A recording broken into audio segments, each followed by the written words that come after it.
Hello, Bots and Books fans, this is Scorp1701, and it's time to take a look at the weekly finds.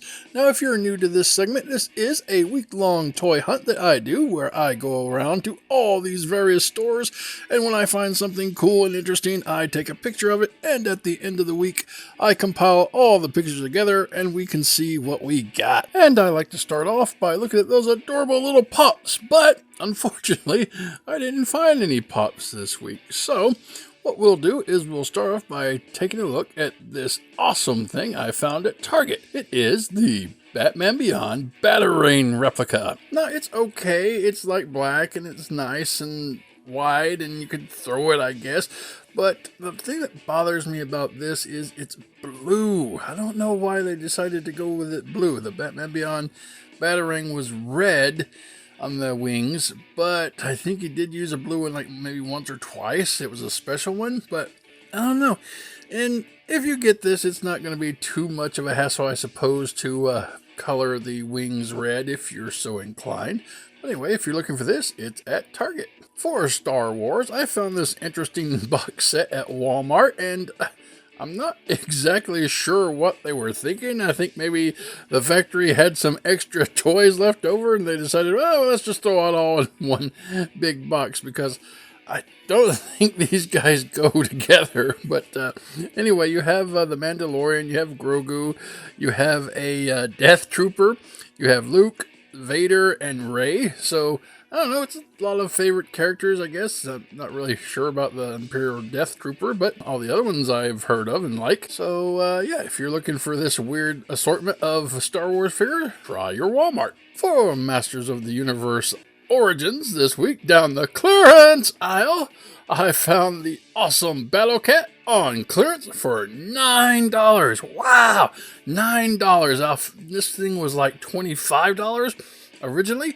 So if you're looking for this guy, he's going on clearance here, and I think that even Target put him on clearance, so they're trying to get rid of these guys. So $9, Battle Cat, that is an awesome find. They had a few of those on the shelf. And for Masters of the Universe Revelations, I found the Standard Edition Scare Glow on the shelves at Target, and I was a bit disappointed. I held him up to the light, covered up the window box there, but he did not glow, and that was disappointing. I mean, why would you not make this thing glow? He's called Scare Glow. Oh, well, it is what it is, I suppose. And for Ghostbusters, this week, they finally released the kids in the Fright Features line. And you had Phoebe, Podcast, Trevor, and Lucky, and I got them all in one shot, and we will be doing a review on these very soon, and they look great. They have little ghosts, and all the ghosts do cool little things that we'll take a look at in the review. So if you've been waiting for these, rush out to your Target. They're out there now, and I saw them at Walmart as well. So if you're looking for them, I'd suggest you hurry, because these will probably go pretty fast. For DC Multiverse this week, I found from The Batman the Catwoman figure, and she looks okay. She's all black and she has a whip, and there's not much to the figure, but if you're looking for her, she is out. Also for DC Multiverse, I found the Lex Luthor in Power Suit at Walmart, and he was nice and big and green and shiny. I think he's a standard edition. I think there's supposed to be some sort of exclusive edition coming out. Maybe it was at Target, but this guy is hitting shelves now if you like Lex Luthor in his Power Suit. And for Marvel Legends, down the clearance aisle at Walmart, I found the Walmart exclusive Ajax on clearance for $7. And this was a big drop from the $22 that she usually goes for. And it's a Walmart exclusive, so wow. For the Marvel Legends Retro Spider-Man wave, I found the Spider Armor Spider-Man, the Ben Reilly Spider-Man, and the Hobgoblin, and they were all really neat. And there was also the Hammerhead, and he looked okay. So if you like the Spider-Man Retro Wave, it's hitting shelves right now. For the Marvel Legends Retro Wave, I found the Master Mordo, and this is the sorcerer from the first Doctor Strange movie. He's come back, and I think he's going to be a villain in this go around, because that's usually how he's portrayed in the comics. Also in this line, I found the standard Doctor Strange figure and the astral form. Now these are pretty neat. I don't know if we needed another Doctor Strange so quickly. I mean, we just got one in the Far From Home wave, but I don't know if there's a lot of difference in this one. I don't collect the Doctor Strange figures, so I really didn't look at them close enough to tell if there was a difference. But I'm sure there is, because you don't really want to send the same figure out twice unless you like repaint it or do something else with it. But the best figure in this wave that I absolutely had to pick up was the Sleepwalker figure. Now he looks really strange. He's in there, he's green and purple, and I read this guy's comics back in the 90s, and he was really cool. I remember him teaming up with Spider-Man a lot, but the concept of him living in a host and could only come out when the host is asleep, I thought that was a really neat idea. And I don't know whatever happened to this guy. But who knows? Maybe he'll make a comeback, and I'll start reading comics again.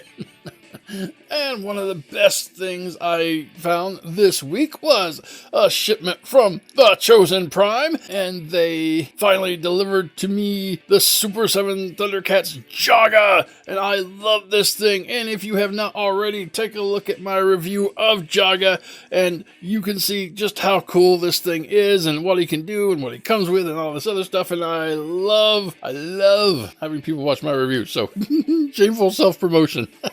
And also in the box was Slythe, and you can see he comes in the nice shiny box with the red foil, and it has the Mumra double snake symbol, and it's basically a slipcover. And when you pull that up, you can see Sly sitting there, and I was worried that this guy was gonna be like too light a green, but as I got him in hand and I was looking at him, I think he's gonna be fine. He looks great, and I have him scheduled for review. We'll get him down sometime. A lot of stuff to review, but that's okay. We're never going to run out of things to do. And for Transformers, down the clearance aisle, I went to revisit the Leader Class Beast Wars Megatron, and he has been dropped down to clearance again. He is now at $26. He has gone from Leader price to Voyager price to now a little above deluxe price. This guy is just falling like a rock. I don't know, if he gets down to $5, I might buy it, just because, hey, it was $5, and why leave a Leader class for $5? But maybe if they do the same with Rodimus, I'll have a Rodimus, but I'm not paying $85 for Rodimus. Anyway, also down the clearance aisle for Transformers, I found some of these awesome Bumblebee Cyberverse combiners. They were on clearance for $12 from $25, and that's a pretty good deal. I found the Bumblebee Cyberverse Snarl, and he looks good. He is a very G1 looking Snarl, and I love the way this guy looks in robot form. And when you turn him on the back, you can see his dino mode there. Very Stegosaurus looking. If I collected this line, the Dinobots would be really cool to collect. For our Transformers Studio Series, I found the new core class figures that are coming out in the neat little square boxes. It had the Shockwave and the Ravage. I wanted to take a picture of these cool boxes to show the new detailing in there, and it was neat. I think these are already on clearance some places, and I think they just came out. Sometimes Walmart does that for some reason. I don't know. I am probably going to pick up the Spike in Exosuit when I see him, because it's from the 86 movie. So that's something I'm going to be on the lookout for. And from the Kingdom series, I finally got a hold of the Walgreens exclusive Red Alert. Now, I've been trying to order it from their website a couple times. I did it once. They said the order went through, but then they said, oh, out of stock, and I never got it. So I was cruising through some of the Facebook pages, and somebody said, oh, it's up again. So I went and I got it. I ordered it. It did the same thing as it did before, and I ordered it on a Thursday. It said it would be there Friday. Friday came and went. I'm like, well, this is probably the same thing. I'm not getting it. But then it came a little later in the week, and I'm like, woohoo! So yay. I'm very excited to get this guy at like retail price and not have to pay like scalper prices for him. And he is in line for review. You're looking for him, try online, or Walgreens may have him on the shelves, but I've never had luck finding him there. And the last thing I found this week was sent to me with my Thundercats from the Chosen Prime. The Fans Toys Tesla 2.0 are the masterpiece Perceptor, and this guy looks awesome. I really liked their first Tesla. I got him, but this one had a lot of cool updates, and the sculpt and mold was more cartoonish, I think, so I just had to pick him up. Truthfully, I hate buying the same figure over and over, even if it isn't updated, like the Masterpiece Primes. I've got a couple of those, but, you know, it's okay because I could have one in robot mode and one in alternate mode. Some people buy 4 or 5 of the same figure just so they could have one in the box, have one in a robot mode, have one in alternate mode. Heaven help them if they have to buy a triple changer or a combiner. Oh my goodness. And this particular Tesla, he actually comes with a tank mode. I don't know. I still haven't decided if I want to do the masterpiece reviews or not. If I do, it'd just be quick pictures of them.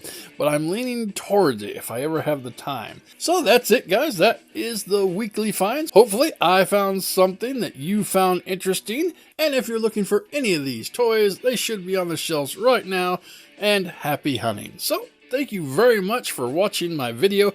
I do want to take a minute real quick to say that I know sometimes we take for granted, but if one person out there likes this video, enjoys the content, it helps them find something that they're looking for, or you learn something, then it's worth it. I've recently saw some posts about people putting out videos like, well, I'm not going to waste my time. Only 15 people viewed this video, and it's not worth me doing it. You know what?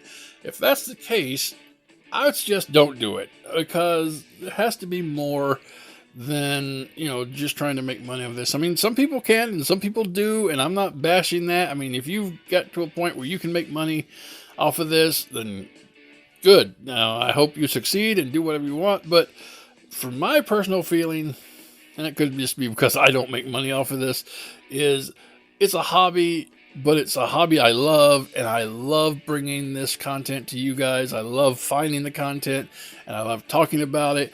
And even if it's just one person, I think it's worth doing it. All right, guys? All right, well, that's me getting off my soapbox, so I'm going to go. You guys have a great week, and until next time, keep playing.